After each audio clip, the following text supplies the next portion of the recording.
तुलसी संगत साधु की, तुलसी संगत साधु की, हरहि कोटि अपराध।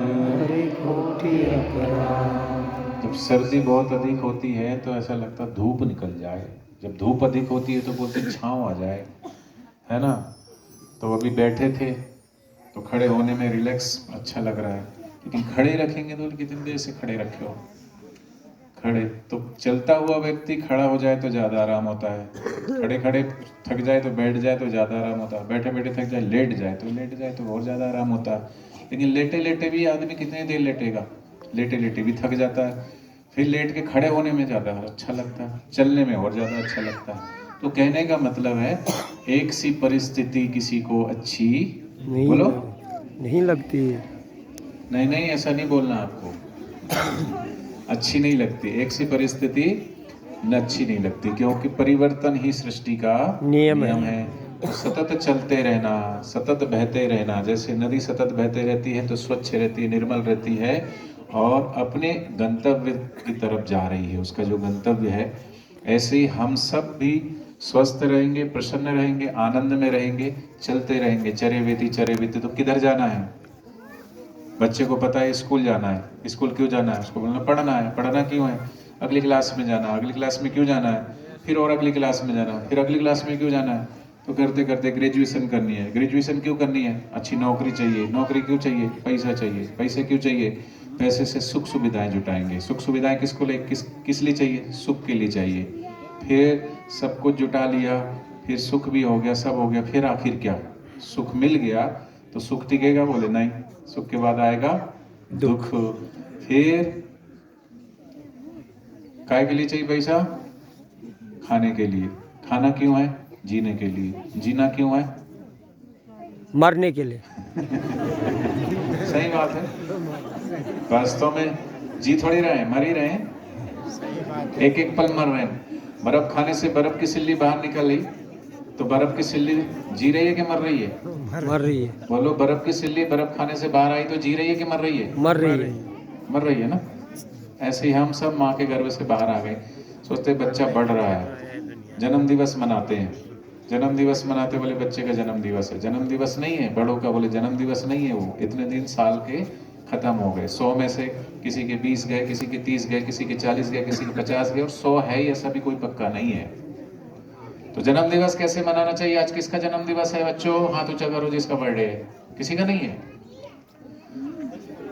हमारी भारतीय संस्कृति में जन्म दिवस मनाते हैं तो स्वास्तिक बनाते हैं। स्वास्तिक समझते हो ना साथिया? स्वास्तिक बनाते हैं, 7 कलर डाल के चावल का स्वास्तिक बनाओ, फिर उस पर 10 साल का बच्चा है तो 10 दीपक रखें, 11वें में लगा है तो बीच में 11 दीपक रखें। बड़ा वाला दीपक अपने घर के माता पिता गुरुजनों से बड़ों से जलवाएं, छोटे दीपक उसके मित्र दोस्त और वो खुद जलाए। नहीं तो विदेशी कल्चर आ गया है हर चीज में, भाषाएं भी बदल रही है, खान पान भी बदल रहा है, सब कुछ बदल रहे हैं, पहनावा भी बदल रहा है। तो कैसे बच्चे जन्म दिवस कैसे मनाते हैं? केक लाते हैं, फिर मोमबत्ती जलाते हैं, बैलून, फिर मोमबत्ती जला करके ऐसे कर रहे हैं बच्चे, है ना, फूकते हैं, फूकने के साथ थूकते हैं, हैप्पी बर्थडे टू यू, मेरा जूठा तू भी खा, केक खिलाते थे। ऐसा बर्थडे नहीं, बर्थडे मनाना जन्म दिवस तो स्वास्तिक पे दीवे रख के जला के, और फिर माता सुखदाई हो, पिता सुखदाई हो, धरती सुखदाई हो, अंबर सुखदाई हो, ऐसा जन्म दिवस मनाना चाहिए। बोलो सतगुरुदेव भगवान की, कृष्ण कन्हैया लाल की, हरि ओम। तो सत्संग की महिमा इतनी है, और गुरुदेव का दर्शन, कबीरा दर्शन साधु के साहिब आवे याद, लेखे में वही घड़ी बाकी के दिन बाद। सत्संग की महिमा कहते हैं भगवान आदि नारायण योग निद्रा में, भी कार्तिक मास शुरू हो गया है ना जी। कार्तिक मास, तो कार्तिक में कार्तिक स्नान की महिमा है, पूर्णिमा तक चलेगा। आंवले तो इधर होते नहीं होते? नहीं होते। आंवले का बहुत प्रयोग करना चाहिए, आंवले का चटनी, आंवले का अचार, आंवले का मुरब्बा, आंवले का रस बच्चों की आंखों की रोशनी के लिए अच्छा होता है, बड़ों के लिए भी अच्छा होता है। बड़ों को भी चश्मा लग गया है जिसको, आंवले का रस बहुत फायदा करता है। तो बाजार में तो मिलता होगा, ठीक है। बोलो सदगुरुदेव भगवान की जय। तो सत्संग की कितनी महिमा है, एक छोटा सा प्रसंग सुना के फिर एक दो भजन बोलेंगे फिर पूरा करेंगे। आपको जाना भी होगा। बाहर से कौन कौन आए, हाथ ऊंचा करो। सारी भाई सब यहीं के हैं तो हाथ तो ऊंचा करो। बाहर के कौन कौन है? बाहर के हैं। कितने बजे बस है? 5 बजे। चलो जल्दी पूरा करेंगे, भोजन भी करना आपको। पैदल जाओगे? पैदल। सदगुरुदेव भगवान की।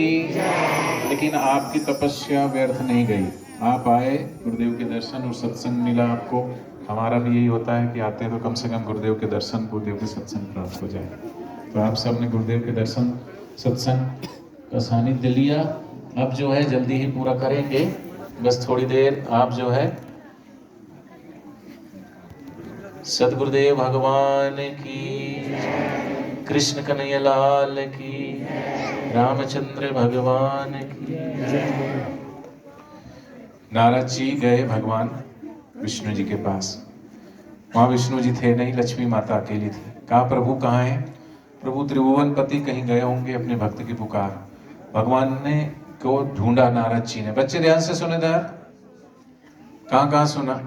बोले योगियों के हृदय में देखा, वैकुंठ में देखा, साकेत लोक में देखा, सब लोकों में देखा, भगवान कहीं नहीं दिखे। तो फिर आ गए दक्षिण में। कहाँ आ गए? दक्षिण में। सब तन्मयता से बापू जी आपको देख रहे थे, बड़े प्रसन्न भी हो रहे थे कि कितनी शांति से दक्षिण के श्रोतागण सुन रहे हैं, बच्चे भी सुन रहे हैं, बड़े भी सुन रहे हैं, माताएं बहनें सभी सुन रहे हैं। तो जो शांत होकर सत्संग सुनता है ना, भगवान उनके हृदय में आके चुपके से बैठ जाते हैं। तो किसके हृदय में बैठ जाते हैं? आनंद किस किस को आ रहा था? हाथ ऊंचा करो। सबको आ रहा था। तो वो आनंद ही भगवान है। सच्चिदा आनंद, सच्चिद आनंद जो भगवान है वही है। तो आनंद आ रहा था। तो जब सत्संग पूरा हुआ तो नारद जी ने कहा प्रभु मैंने आपको कहाँ कहाँ नहीं ढूंढा। और ऐसा तो क्या सत्संग में है जो आप सत्संग में आकर विराजते हो? ना हम बसामि वैकुंठे योगिनाम हृदय न में मधुभक्ता यत्र गायन्ति तत्र तिष्ठामि नारद। ऐसी क्या महिमा है सत्संग की? तो भगवान बोले सत्संग की महिमा। बच्चे आपसे पूछेंगे, इधर ध्यान से सुनो, बातें नहीं करो। सत्संग की महिमा सुनना आप भी। एक तोता सुन सकता है, बछड़ा सुन सकता है, तो मनुष्य का बच्चा सत्संग क्यों नहीं सुन सकता? ध्यान से सुनो। तो सत्संग की महिमा सुनना है कि देखना है? देखना है। भगवान जी बोले देखना है। तो नारद जी बोले हाँ देखना है। बोले जाओ उस गांव में जाओ, वहां एक वृक्ष है, वहां एक तोता है, उस तोते से पूछना सत्संग की महिमा क्या है। नारद जी गए, तोते से बोला कि बताओ सत्संग की क्या महिमा। ये सुनते ही तोता मर गया।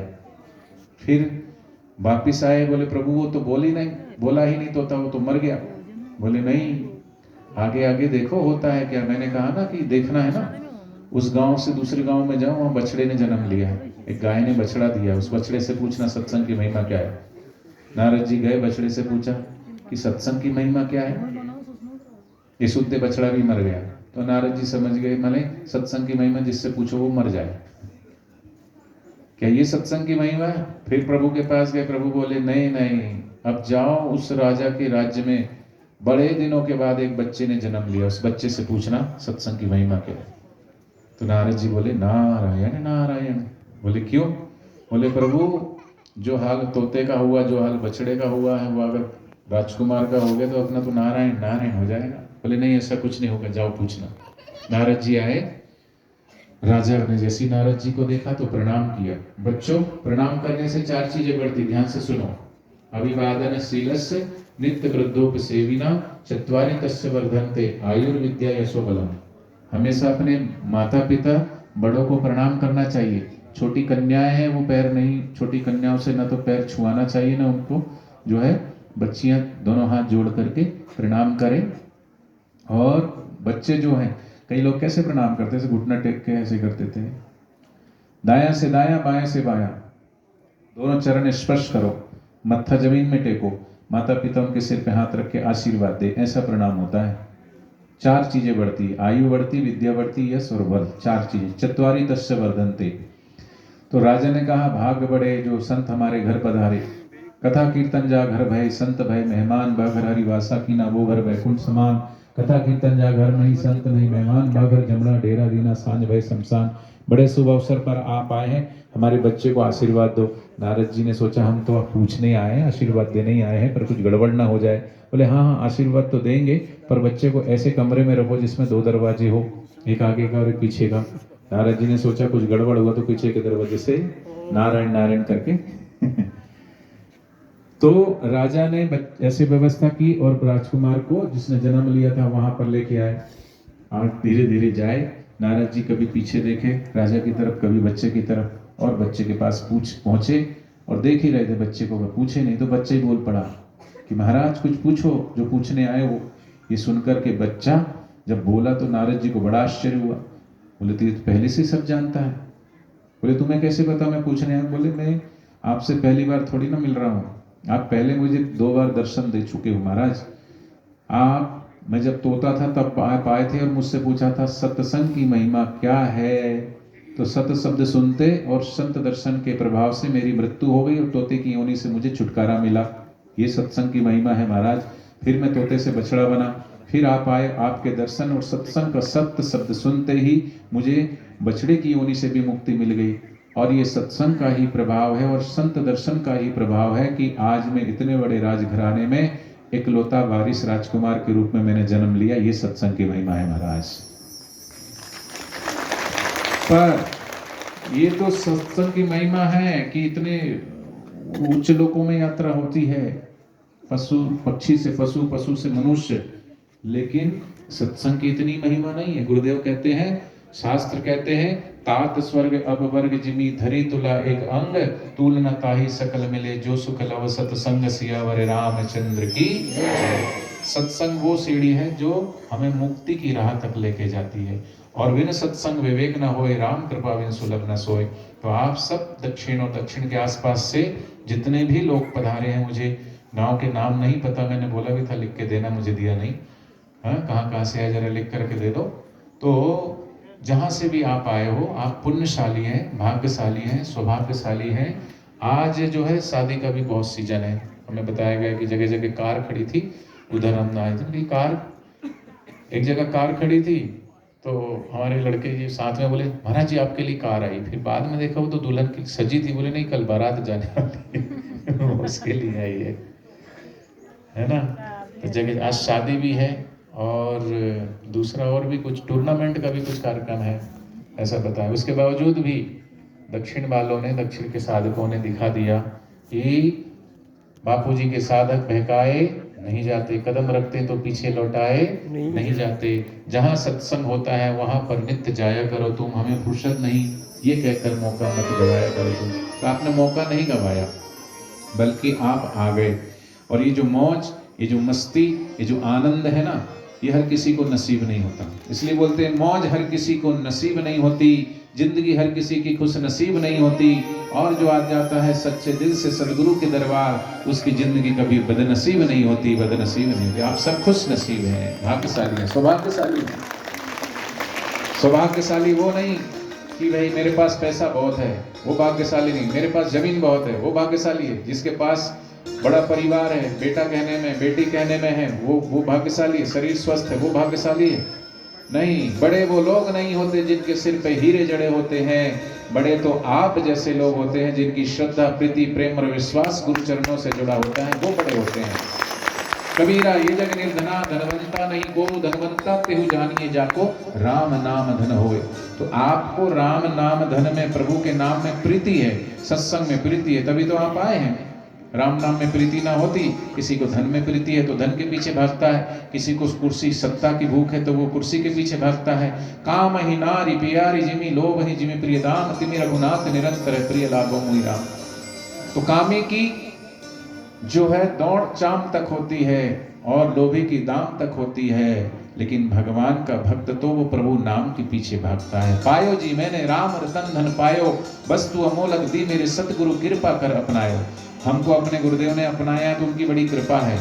हम लोगों में ऐसी कोई काबिलियत नहीं है कि गुरुदेव हमको स्वीकार करे। मैं अवगुण हार की बेनती तुम सुनहु गरीब निवास, जे मैं पूत हाँ जे मैं कपूत हाँ, तो है पिता तेरी लाज। हे प्रभु, ये तनविस की वेलरी, गुरु अमृत की खान, सिर दीजिए सदगुरु मिले तो भी सस्ता जान।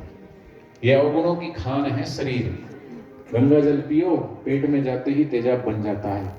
स्वादिष्ट से स्वादिष्ट भोजन आप पेट में डालो, वो विष्ठा बन जाता है। ये तनविस की वेलरी, गुरु अमृत की खान, सिर दीजिए सदगुरु मिले तो भी सस्ता जान।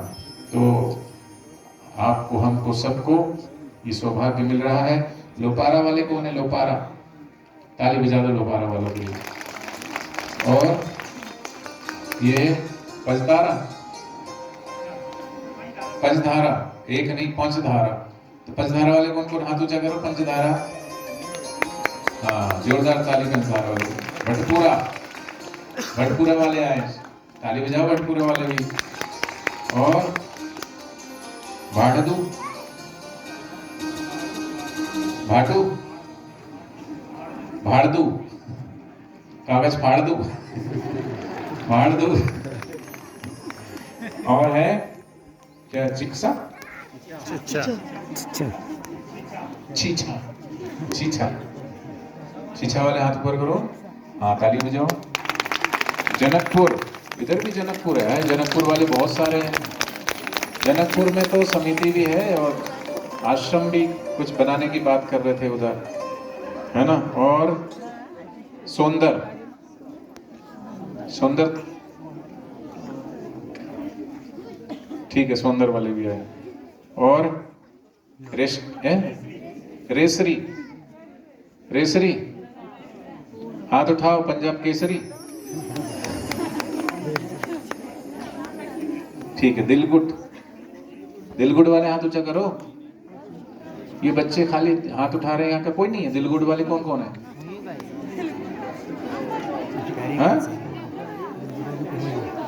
हाँ, दिलगुट। एक होता तिलकुट, उसके लड्डू बनते हैं। तो तिल को कूट के लड्डू बनाए जाते हैं। दिलकुट को बना करके दिलकुट बन गया है। दिलकुट माने भगवान का भजन, भगवान की भक्ति हृदय में भर गई। बोलो सदगुरुदेव भगवान की। तो यहाँ पर श्री आशा रामायण जी का पाठ होता है, भजन कीर्तन सत्संग होता है। और जो है, हमको तो यहाँ आने का सौभाग्य बड़े दिनों के बाद मिला।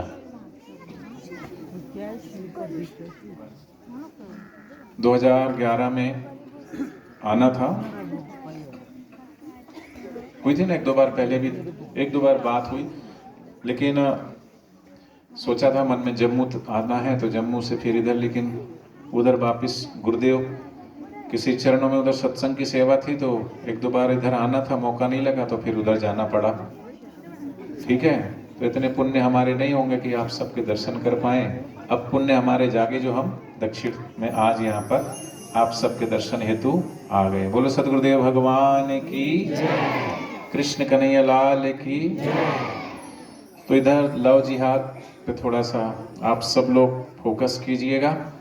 और जो यहाँ की महिमा बताई है, त्रिसंध्या देवी बताते हैं कि वो